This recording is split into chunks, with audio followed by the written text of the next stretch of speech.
पे कहीं पे भी पोटेंशियल एनर्जी वर्ड यूज करता हूं तो इसका मतलब है कि वहां पे कोई ना कोई फोर्स लग रहा होगा। देखो, जैसे अर्थ और मेरे बीच में क्या है, पोटेंशियल एनर्जी, क्योंकि अर्थ मेरे पे फोर्स लगा रहा है ना। तो जहां पे भी आपका दो चीजें इंटरेक्ट करती है, मतलब जहां पे भी आपकी दो चीजें एक दूसरे पे फोर्स लगाती है, वहां पे आपकी ग्रेविटेशनल पोटेंशियल एनर्जी होती है। जहां पे भी आपकी क्या होती है, दो चीजें एक दूसरे पे फोर्स लगाती है, वहां पे आपकी पोटेंशियल एनर्जी होती है। तो याद रखना, अगर मान लो एक मास है आपका m1 और सपोज करो आपके पास एक दूसरा एक मास है m2, और मान लो कि इन दोनों मास का जो सेंटर है, मान लो कि इनके सेंटर के बीच की जो डिस्टेंस है, मान लो वो आपको दे रखी है r। सपोज करो आपके पास दो मास है और इन दोनों मास के सेंटर के बीच में कौन सी, सेंटर के बीच की दूरी है मान लो r। तो याद रखना, अगर आपके पास दुनिया में कहीं पे भी दो मास है जिनके सेंटर के बीच की दूरी है r, तो इन दोनों के बीच में जो पोटेंशियल एनर्जी होती है वो होती है -G m1 m2/r। यहां पे आई कैप जे कैप के कैप का कोई लफड़ा नहीं है, मतलब क्योंकि पोटेंशियल एनर्जी क्या है, पोटेंशियल एनर्जी एक स्केलर क्वांटिटी होती है।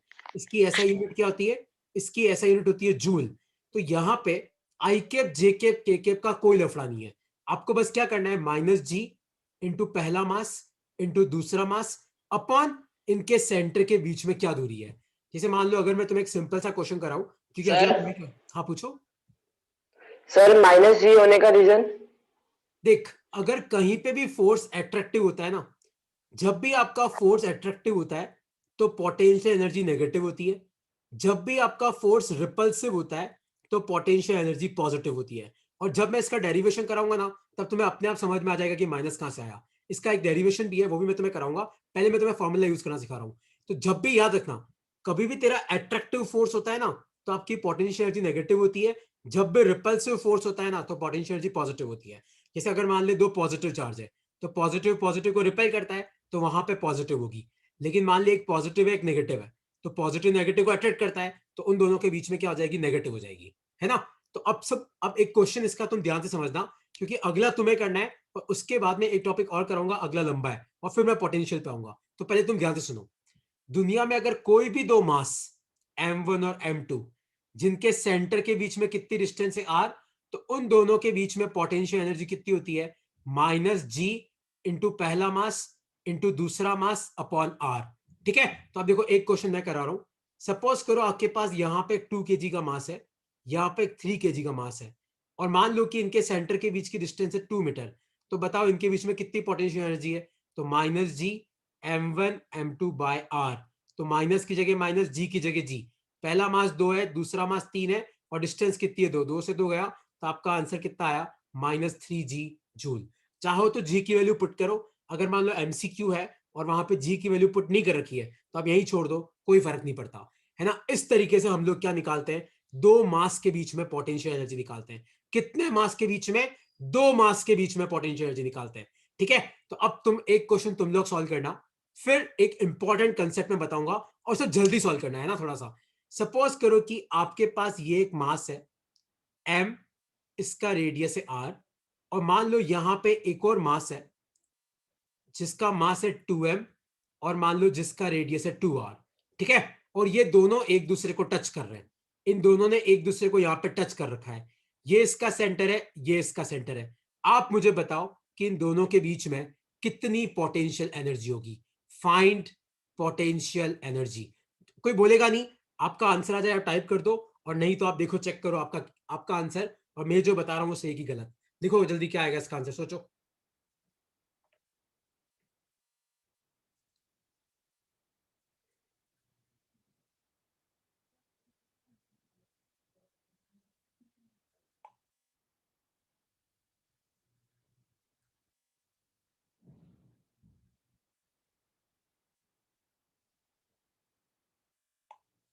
सोचो क्या आएगा इसका आंसर। देखो क्या फॉर्मूला होता है, पहले आप फॉर्मूला लिखा करो, -G इंटू पहला मास इंटू दूसरा मास अपॉन r। तो माइनस की जगह माइनस, जी की जगह जी। पहला मास कितना है m, दूसरा मास कितना है 2m, और इनके सेंटर के बीच में कितनी दूरी है, ध्यान से देखो, इधर तो r, इधर 2r। तो टोटल कितना हो गया, r प्लस 2r कितना आ जाएगा 3r। तो आपका आंसर कितना आ जाएगा -2gm² अपॉन 3r। ये आपका आंसर है। किसी को अब इस क्वेश्चन में कोई सर डाउट है तो आप पूछ सकते हो। सर हाँ पूछो। गार्गी बेटा सर यहाँ ये पे टू r आर का कैसे स्क्वायर हुआ? नहीं है। गार्गी यहाँ पे r का स्क्वायर नहीं है, तूने यहाँ पे स्क्वायर कर दिया। नहीं, फॉर्मूला देख, फॉर्मूला है -g इंटू पहला मास इंटू दूसरा मास अपॉन खाली r है। फोर्स के फॉर्मूले में r का स्क्वायर होता है, यहाँ पे नहीं होता है। ठीक है। अच्छा, और तेरा क्वेश्चन है ये। सर हाँ पूछो। टू आर कैसे हुआ? देख, इनके सेंटर के बीच में कितनी दूरी है, ये इसका सेंटर है, ये इसका सर सेंटर है। ये सेकेंड r सर्कल की रेडियस होगी ना, अपन डायमीटर क्यों ले रहे हैं ये यहाँ पे? r रेडियस है, डायमीटर नहीं है। ये r रेडियस है, सर टू आर का, और 2r भी रेडियस है, उसका सर डायमीटर मतलब 4r हो जाएगा। अच्छा हाँ सॉरी सॉरी मैंने टू आर। ठीक है, इसमें कोई डाउट नहीं है। तो अब मैं आगे बढ़ रहा हूं। देखो, तुम्हें समझ में आया हर्ष? कोई डाउट है तो पूछो। इस छोटे आर का मतलब होता है दोनों के सेंटर के बीच में कितनी दूरी है। ठीक है, अब डाउट नहीं है तो अब तुम ध्यान से देखो, सब ध्यान से देखो। याद रखना, अगर मैं तुम्हें पूछूं कि एक कोई अकेला मास पड़ा है, मैं तुम्हें पूछूं अकेला मास पड़ा है, इसके आसपास कोई मास नहीं है, तो आप मुझे बताओ, अगर ये मास अकेला पड़ा है तो ना तो इसको कोई अट्रैक्ट करेगा, ना इसको कोई रिपेल करेगा, क्योंकि ये मास अकेला पड़ा हुआ है। तो याद रखना, अकेले मास की पोटेंशियल एनर्जी क्या होती है? जीरो होती है। अकेले मास की पोटेंशियल एनर्जी क्या होती है? जीरो होती है ना। अकेला मास मतलब पोटेंशियल एनर्जी जीरो। ठीक है, तो दो मास के बीच में मैंने तुम्हें बता दिया, अकेले मास का मैंने तुम्हें बता दिया, है ना। अगर कोई तुम्हें अगर मान लो अगर तुम्हारे एग्जाम में आ जाए कि एक मास रखा हुआ है, खाली खाली एक मास रखा हुआ है, और आपको पूछा जाए कि बताओ इसकी पोटेंशियल एनर्जी कितनी है, तो अकेले मास की पोटेंशियल एनर्जी कितनी होती है? जीरो। और दो मास की मैंने तुम्हें अभी बता दी। अब अपन बात कर रहे हैं मल्टीपल मास की। अब हम बात करेंगे मल्टीपल मासेस की। तो लिखो अपनी कॉपी में, gravitational potential energy for multiple masses. Gravitational potential energy for multiple masses. तो सपोज करो कि आपके पास मल्टीपल मास है। मल्टीपल मतलब दो से ज्यादा, है ना, दो से ज्यादा मास है। गर्भित वो हाइपोथेटिकल सिचुएशन है। अकेले मास मतलब हाइपोथेटिकल सिचुएशन है। ठीक है, वो रियल में एग्जिस्ट नहीं कर सकती, हाइपोथेटिकल है। तो gravitational potential energy for multiple mass, suppose करो मैं तुम्हें बोलता हूं कि एक सिस्टम है जिसमें एक मास m1 यहां पड़ा हुआ है, एक मास m2 यहां पड़ा हुआ है, एक मास m3 यहां पड़ा हुआ है, और मैं तुम्हें बोलता हूं कि m1 और m2 के बीच में डिस्टेंस r1 है, m2 और m3 के बीच के डिस्टेंस r2 है, और m3 और m1 के बीच की डिस्टेंस r3 है। मेरा क्वेश्चन है कि बताओ इस सिस्टम में कितनी एनर्जी स्टोर्ड है। मेरा क्वेश्चन क्या है? Find potential energy. तो U का मतलब होता है पोटेंशियल एनर्जी। तो आपको बताना है कि इस सिस्टम में कितनी एनर्जी स्टोर्ड है। अब देखो कैसे करेंगे, तुम सब समझना, दिमागदार क्वेश्चन है, सब दिमाग लगाना। देखो सर, समझना, अपन इस सिस्टम को एक एक करके बनाएंगे, मतलब हम एक एक करके क्रिएट करेंगे। तो सबसे पहले आप पहला मास लेके आओ। तो जब आप m1 को लेके आए थे, याद रखना अकेले मास की पोटेंशियल एनर्जी क्या होती है? जीरो होती है। तो m1 आ गया, बात खत्म। एक एक करके लेके आना है। अब आप m2 को लेके आओ। तो आपने m2 को लाया, आपने m2 को लाके यहां रखा, और आपने m2 को m1 से कितनी दूर लाके रखा? ध्यान से देखो, r1 दूर लाके रखा। तो m2 को लाओगे तो अब कितनी एनर्जी आ गई? सब ध्यान से देखना। अब आपके पास दो मास है, m1 और m2, और उनके सेंटर के बीच में कितनी डिस्टेंस है? r1। तो अब कितनी हो जाएगी? -g m1 m2 upon r1। ये आ गया आपका दूसरा मास। अब अपन लाएंगे तीसरे मास को। तो अब आप लेके आओ m3 को, लेकिन अब तुम सब ध्यान से कान खोल के सुनाओ। जब आप m3 को लेके आए तो आपके पास m1 भी पड़ा था, आपके पास m2 भी पड़ा था, और आप मुझे बताओ m3 से m1 कितनी दूर है? r3। तो u3 में दो टर्म्स आएगी। देखो m3 और m1 के बीच में कितनी हो जाएगी? -g m1 m3 upon r3। और जब आप m3 को लाए तो बेचारा m2 भी पड़ा था, और m3 और m2 के बीच में कितनी डिस्टेंस है? r2। तो इन दोनों के बीच में कितनी हो जाएगी? -g m2 m3 upon r2। तो आपके पास बेसिकली पहले को लाए तो जीरो, दूसरे को लाए तो ये, तीसरे को लाए तो ये। तो इस सिस्टम में कितनी एनर्जी स्टोर्ड है? u1 plus u2 plus U3, आपको इन तीनों को ऐड करना है। तो वो तो वैसे ही 0 है, इसको और इन दोनों को ऐड करना है। अब इसमें तुम्हें डाउट है तो आप मुझे अनम्यूट करके पूछ सकते हो, पर एक एक करके पूछना। डाउट नहीं है तो तुम इसको लिख लो, जिसको डाउट नहीं है इसको अपनी कॉपी में लिख लो।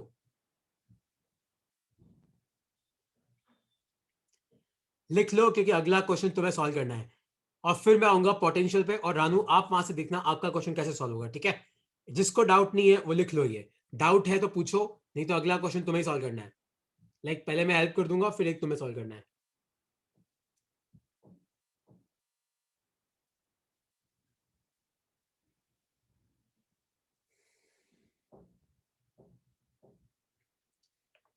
मेघना कोई डाउट है? गार्गी की समझ में आ गया? एक एक करके लेके आना है, एक एक करके। पहले को लाओ, फिर दूसरे को लाओ, फिर तीसरे को लाओ। तो अगर मान लो चौथा मास एक और होता तो उसमें 3 टर्म्स आती है ना। तो देखो एक क्वेश्चन अब मैं सॉल्व कराऊंगा, अगला क्वेश्चन फिर तुम लोग सॉल्व करना, ठीक है? किसी को इसमें डाउट है तो पूछ लो। ओके, कोई डाउट नहीं है तो अब तुम ध्यान से सुनो।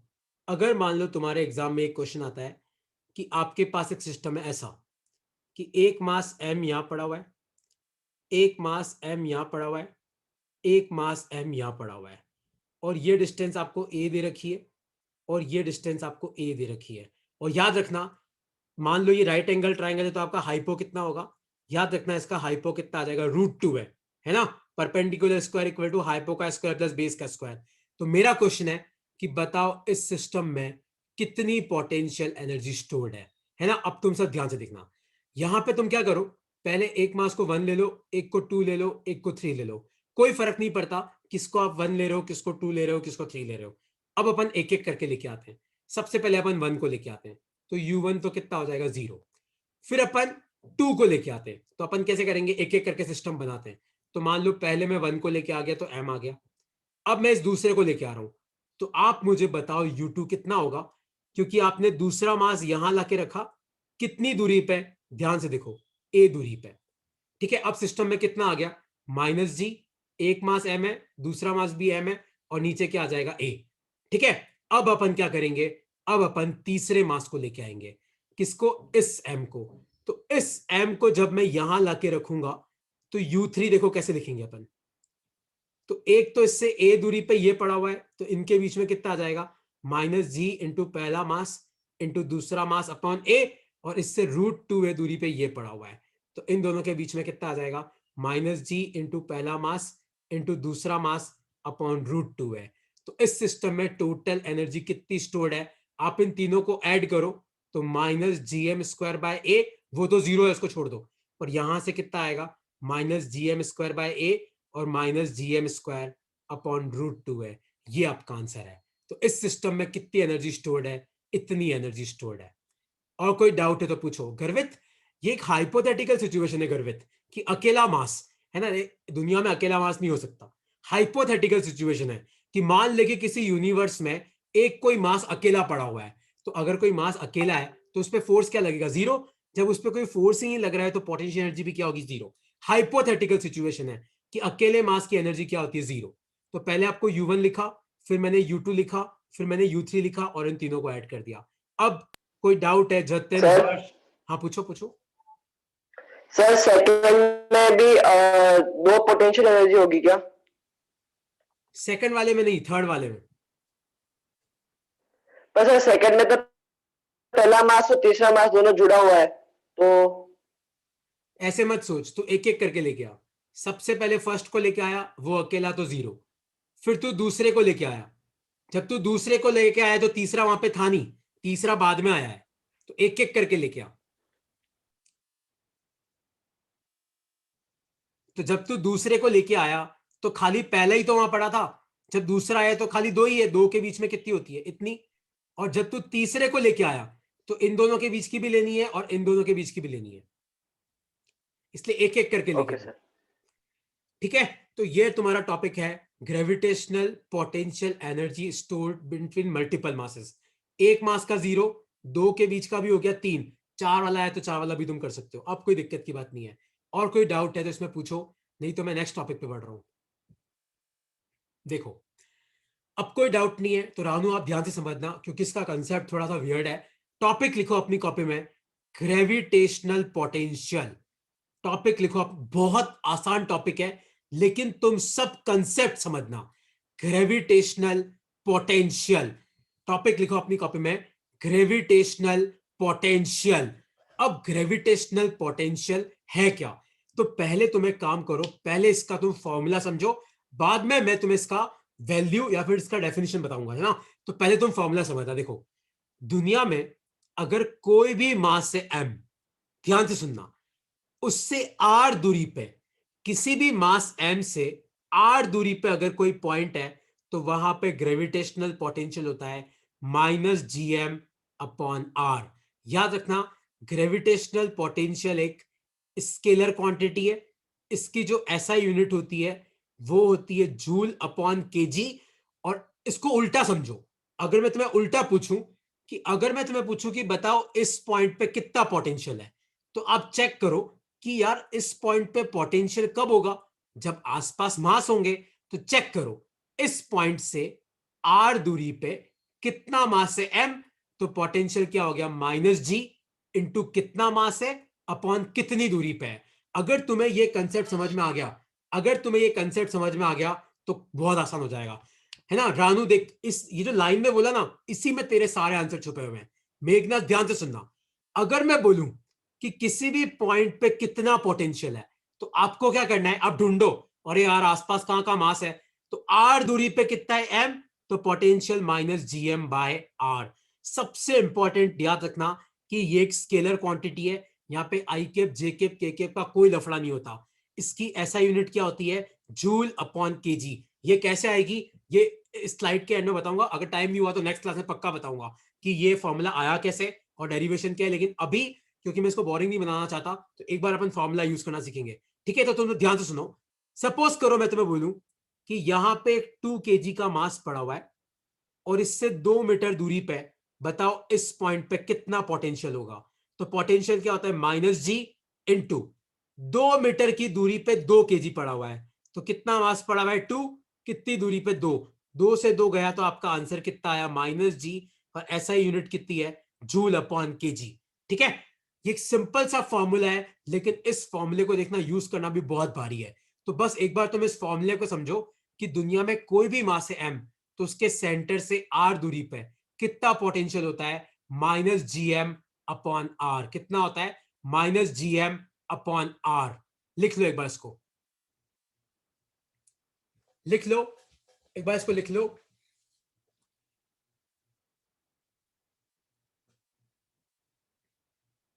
ठीक है, तो अब जैसे मान लो कि मैं तुमसे पूछूं, मैं तुमसे एक सवाल पूछूं, सब ध्यान से देखना। सपोज करो मैं तुम्हें बोलूं कि ये कोई पॉइंट है, मान लो इससे r1 दूरी पे एक मास पड़ा है m1, r2 दूरी पे एक मास पड़ा है m2, और मान लो r3 दूरी पे एक मास पड़ा है m3, और मान लो ये पॉइंट है a। तो इस टॉपिक का नाम है gravitational potential due to multiple masses. इस टॉपिक का नाम है gravitational potential due to multiple masses. तो आपको बताना है कि ए पॉइंट पे कितना पोटेंशियल होगा। अब तुम सब ध्यान से समझना, ए पॉइंट पे हम पोटेंशियल कैसे निकालेंगे, सब ध्यान से समझना। देखो, पहले आप ए पॉइंट पे आके बैठ जाओ। अब तुम देखो यार, ए पॉइंट के पास कितने मास है? 3, तो मतलब यहां पे 3 पोटेंशियल होंगे। अब देखो, r1 दूरी पे m1 है, तो पोटेंशियल कितना हो गया? -gm1/r1। फिर देखो r2 दूरी पे m2 है, तो पोटेंशियल कितना हो गया? -gm2/r2। फिर r3 दूरी पे m3 है, तो पोटेंशियल कितना हो गया? -gm3/r3। इन तीनों को ऐड कर दो, ये आ गया आपका पोटेंशियल। तो आप पॉइंट पे जाके बैठ जाओ, चेक करो कि कितने मास है। m1 कितनी दूरी पे? r1, तो -gm1/r1। m2 कितनी दूरी पे? r2, तो -gm2/r2। m3 कितनी दूरी पे? r3, तो -gm3/r3। और इन तीनों को ऐड कर दो। मान लो कि यहां पे एक मास और होता, m4, मान लो r4 दूरी पे, तो उसका पोटेंशियल कितना होता? -gm4/r4। बस खत्म। इस तरीके से करना है। और कोई डाउट है इसमें तो पूछो, इस कंसेप्ट में कोई डाउट है तो पूछो, क्योंकि अगर ये कंसेप्ट तुम्हें समझ में आ गया तो ग्रेविटेशनल पोटेंशियल में और ज्यादा कुछ भी नहीं है। इसमें कोई डाउट है तो आप पूछ सकते हो।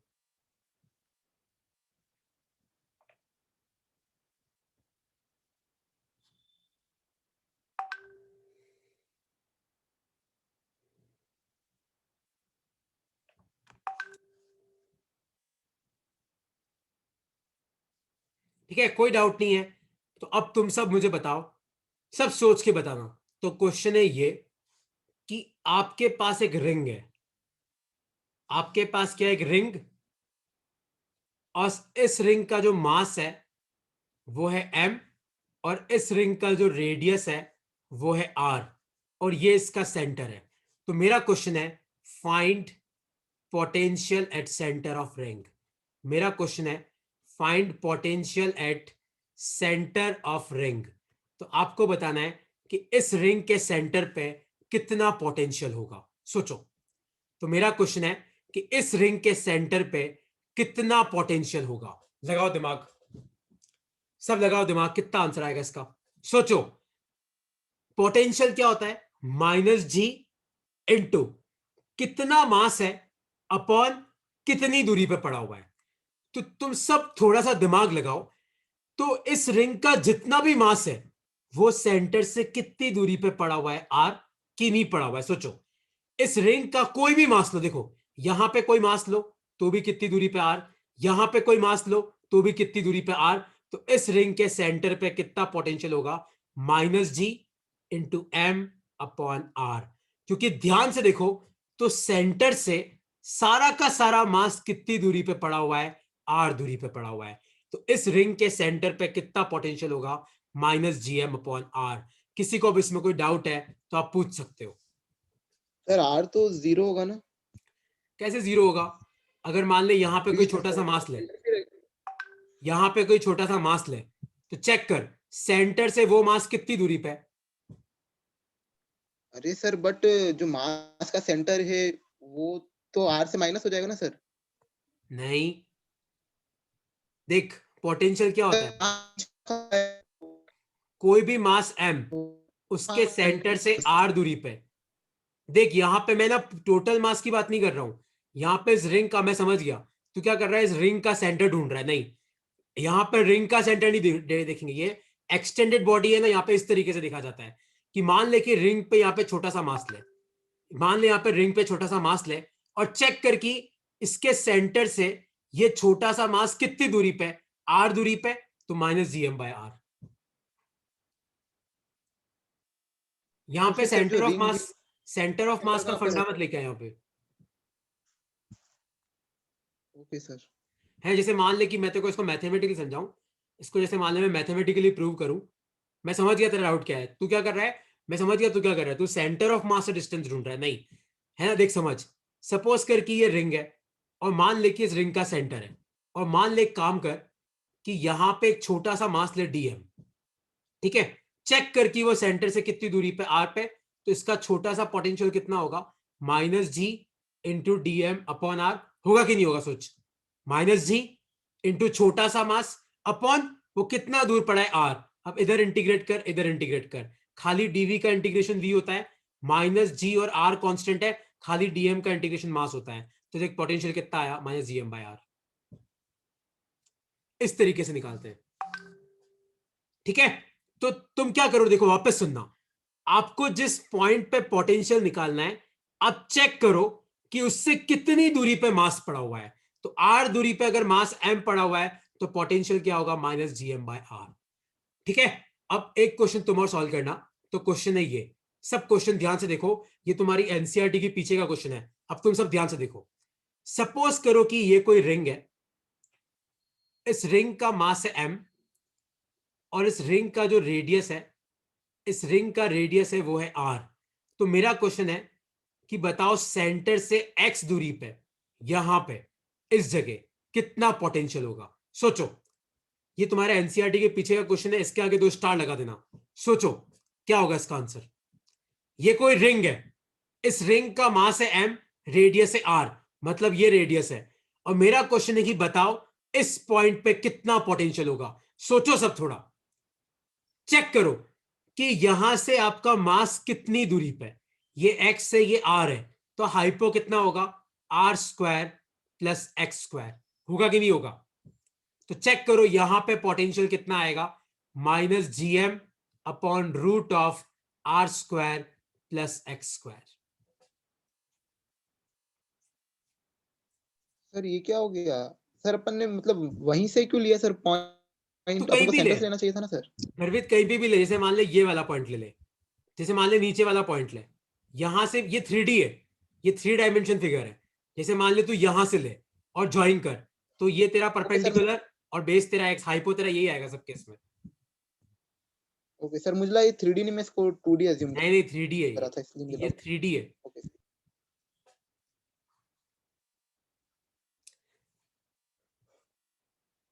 ठीक है, तो इस तरीके से हम लोग क्या निकालते हैं, पोटेंशियल निकालते हैं। देखो इसमें तुम्हें डाउट है तो तुम्हें पूछना पड़ेगा, ये तुम सब याद नहीं कर सकते, तुम्हें डाउट है तो तुम्हें मुंह खोल के पूछना पड़ेगा कि नहीं समझ में आया।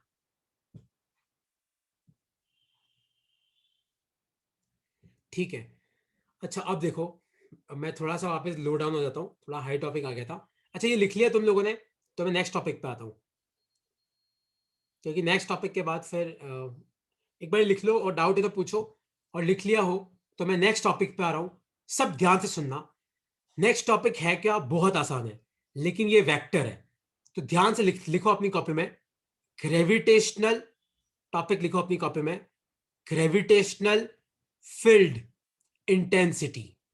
टॉपिक लिखो अपनी कॉपी में, ग्रेविटेशनल फील्ड इंटेंसिटी, और सबसे पहले आप इसकी डेफिनेशन लिखो, डिफाइन ग्रेविटेशनल फील्ड इंटेंसिटी। बहुत फेवरेट क्वेश्चन होता है कि ग्रेविटेशनल फील्ड इंटेंसिटी है क्या। अब समझो, लिखो अपनी कॉपी में, force on a unit mass, unit mass का मतलब है 1 kilo, force on a unit mass at a point, at a point is equal to gravitational field intensity. लिखो अपनी कॉपी में, force on a unit mass at a point is equal to gravitational field intensity. लिखो अपनी copy में, फिर मैं तुम्हें इसका एक न्यूमेरिकल कराऊंगा, तुम्हें सब कुछ क्लियर हो जाएगा कि ये टॉपिक क्या बोल रहा है। वापस सुनो, यहां पे टॉपिक है ग्रेविटेशनल फील्ड इंटेंसिटी, तो force on a unit mass, unit mass मतलब 1 kilo, force on a unit mass at a point is equal to gravitational field intensity. तो अब तुम समझना ये निकालते कैसे हैं। याद रखना कि दुनिया में अगर कोई भी मास है m, तो उसके सेंटर से r दूरी पे, कितनी दूरी पे, r दूरी पे, अगर मैं पूछूं कि बताओ इंटेंसिटी कितनी है, तो वो होती है gm अपॉन आर स्क्वायर। जैसे पोटेंशियल क्या था, gm अपॉन आर, इंटेंसिटी क्या होती है, gm अपॉन आर स्क्वायर। लेकिन याद रखना इंटेंसिटी एक वेक्टर क्वांटिटी है, याद रखना ग्रेविटेशनल फील्ड इंटेंसिटी एक वेक्टर क्वांटिटी है। कौन सी क्वांटिटी है, एक वेक्टर क्वांटिटी है। ठीक है, तो अब तुम ध्यान से देखना इसकी डायरेक्शन क्या होगी। तो अगर ये मास है और मैं पूछूं कि बताओ इस फील्ड पे इंटेंसिटी कितनी है, तो वैल्यू तो ये, और डायरेक्शन क्या होगी, ये वाली डायरेक्शन।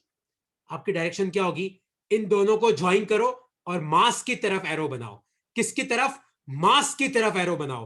तो इंटेंसिटी कैसे निकालते हैं, जीएम अपॉन आर स्क्वायर, और एरो कैसे बनाते हैं, इस पॉइंट पे मैंने इंटेंसिटी पूछी है तो वैल्यू तो आ गई, एम से आर दूरी पे जीएम बाय आर स्क्वायर, पर डायरेक्शन कैसे लगाओगे, आप इन दोनों पॉइंट को जोड़ो और एरो किसकी लगाओ, किसकी तरफ लगाओ, आप मास की तरफ लगाओ। किसकी तरफ लगाओ, मास की तरफ। और ग्रेविटेशनल फील्ड इंटेंसिटी की ऐसा यूनिट जो होती है वो होती है न्यूटन अपॉन केजी। एक बार ये लिख लो, 2 न्यूमेरिकल मैं कराऊंगा, फिर अगला तुम करना।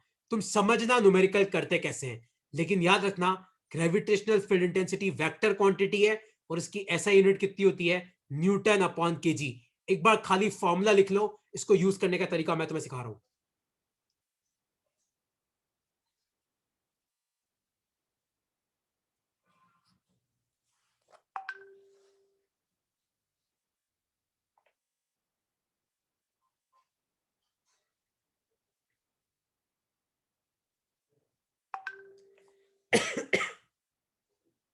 ठीक है, तो अब तुम सब ध्यान से समझना, सब समझना, रानू आप भी समझना इसको। देखो सपोज करो मैं तुम्हें बोलूं कि मेरे पास एक 2 kg का मास यहां पड़ा हुआ है, और यहां पे मान लो ये कोई पॉइंट है P, इस 2 kg से 1 मीटर की दूरी पे।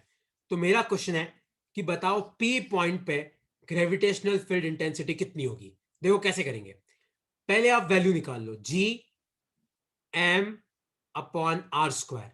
तो जी की जगह जी आ जाएगा, मास की जगह 2 आ जाएगा, आर की जगह 1 का स्क्वायर।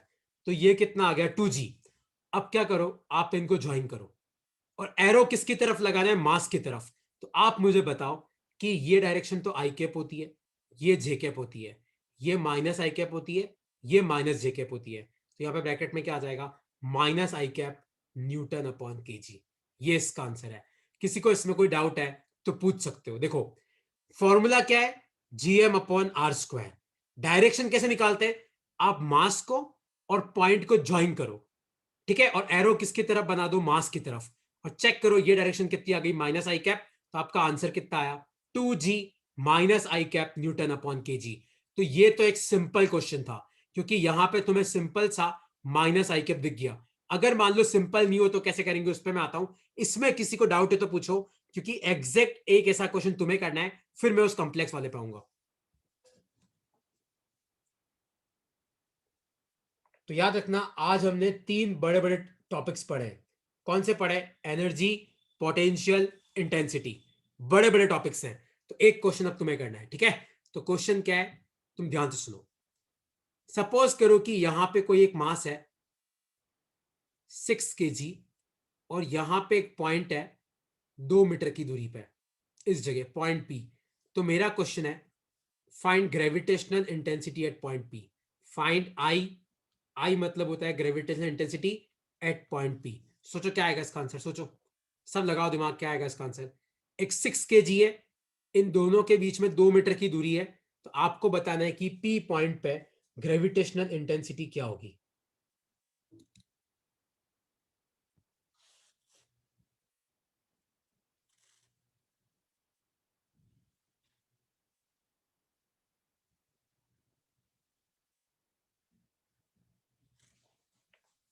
सोचो, देखो पहले वैल्यू निकालो। वैल्यू कितनी आएगी, जी इंटू मास अपॉन आर का स्क्वायर। तो जी मास कितना है 6, आर कितना है जो 2 का स्क्वायर। अब आप क्या करो, देखो अब मैंने तुम्हें क्या तरीका बताया, आप इन दोनों को ज्वाइन कर दो और मास की तरफ एरो लगाओ। तो आपका आंसर क्या आ जाएगा, माइनस जे कैप। तो 6g अपॉन 4 माइनस जे कैप, और न्यूटन अपॉन के जी।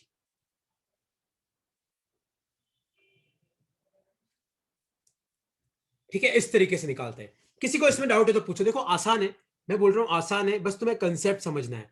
कोई डाउट है हर्ष, कोई डाउट है तो पूछो यार, प्लीज यार। तुम नहीं पूछोगे तुम रह जाओगे, मैं अभी भी बता रहा हूं। ठीक है, ये तो वो क्वेश्चन है जब आसान है। अब अगर आसान नहीं है, मान लो कि थोड़ा सा कॉम्प्लेक्स है, मान लो कि अब आपका टॉपिक थोड़ा सा कॉम्प्लेक्स है, तो कैसे करेंगे। अब तुम ध्यान से देखना, सब समझना, उसको समझने की कोशिश करना। अब मान लो कि मैं तुम्हें पूछूं कि यहां पे एक 4 kg का मास पड़ा हुआ है और इसका कोऑर्डिनेट है 2,3। आपको मुझे बताना है कि 5,6 पे कितना पोटेंशियल होगा। अब इस क्वेश्चन को कैसे करेंगे, तुम सब ध्यान से समझना, ठीक है। देखो सपोज करो कि जिस पॉइंट पे मास पड़ा हुआ है वो है आपका आर ओ, और जिस पॉइंट पे पोटेंशियल निकालना है मान लो वो है आपका आर पी। घबराओ मत, समझो। जिस पॉइंट पे मास पड़ा हुआ है वो है आर ओ, जिस पॉइंट पे आपका पोटेंशियल निकालना है वो है आर पी। ठीक है, तो तुम सब ध्यान से देखना, आर ओ कितना होगा इस क्वेश्चन में, ध्यान से देखो। आर ओ हो जाएगा तुम्हारा 2i cap plus 3j cap, और आर पी कितना हो जाएगा, आर पी हो जाएगा 5i cap plus 6j cap. होगा कि नहीं होगा। आर पी मतलब position vector of point, R O मतलब जहां पे मास पड़ा है उसका पोजीशन वेक्टर। तो इस केस में तुम्हारा ग्रेविटेशनल पोटेंशियल इंटेंसिटी क्या होगा, ध्यान से देखना। जी एम ब्रैकेट में आएगा R O minus R P, और नीचे आएगा R O minus R P के मैग्नीट्यूड का क्यूब। एक बार लिखो इसको अपनी कॉपी में, फिर मैं तुम्हें इसको यूज करना सिखाता हूं। एक बार लिखो अपनी कॉपी में, याद रखना आरपी का मतलब है जिस पॉइंट पे निकालना है उसका पोजीशन वेक्टर, आर ओ का मतलब है जहां पे मास पड़ा है उसका पोजीशन वेक्टर।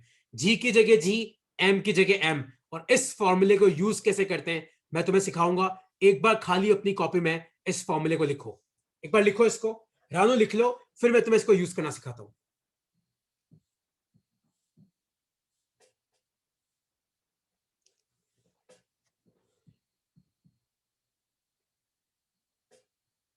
ठीक है, तो देखो अब मैं तुम्हें, देखो याद रखना क्या आएगा, GM RO माइनस RP और नीचे RO माइनस RP का क्यूब। ठीक है, अब इसका मतलब क्या है, अब सब ध्यान से देखना।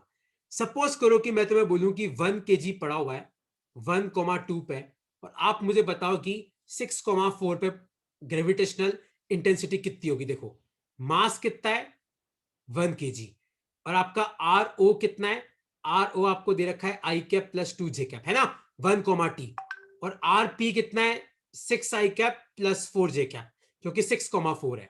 ठीक है, तो अब तुम ध्यान से देखो, एक तो तुम निकालो RO माइनस RP होगा कितना, चेक करो कि RO माइनस RP कितना होगा। देखो I कैप या 6I कैप, तो घटाओ तो कितना बचेगा, -5I cap, 2 J cap minus 4 J cap तो कितना आ जाएगा, -2 J कैप, और इसका मैग्नीट्यूड निकालो तो कितना आएगा। भूल तो नहीं गए, किसी भी वेक्टर का मैग्नीट्यूड कैसे निकालते हैं, रूट ऑफ I के साथ जो इसका स्क्वायर, तो I के साथ -5 इसका स्क्वायर 25, और J के साथ -2 इसका स्क्वायर कितना आ जाएगा 4, तो ये कितना आ जाएगा √29। तो आपकी इंटेंसिटी कितनी आ जाएगी, G इंटू मास कितना है 1, RO माइनस IP कितना आ जाएगा -5I कैप -2 J कैप, और नीचे √29 का क्यूब। बस ये इसका आंसर है, इस तरीके से करना है। कुछ डाउट है इसमें तो पूछो।